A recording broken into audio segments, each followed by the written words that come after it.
Our sites are 7 days a week. Problems often happen on a Saturday night or a Sunday night because that's when the building is full.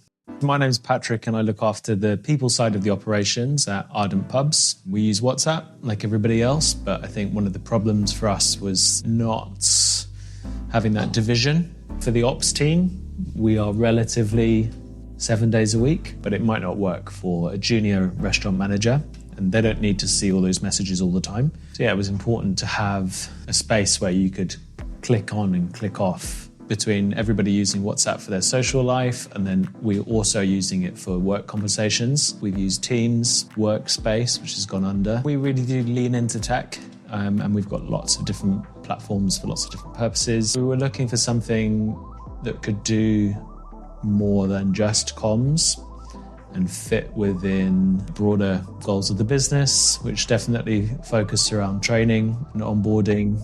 We looked at a few, but All Gravy was the best of the few. We're very happy to pay for something that facilitates a better learning experience. But from a comms perspective, given that WhatsApp is free, it's a difficult decision to make where we're cutting elsewhere. I think the decision is born out of the fact that WhatsApp and the environment it was creating, especially for managers, was detrimental, and we would lose people if we continued on that path without ever changing it. There's a cost, obviously, to losing good people. Free can be expensive, right? Free can be expensive. Is that the tagline? It's true. Pay a little premium to have a better experience.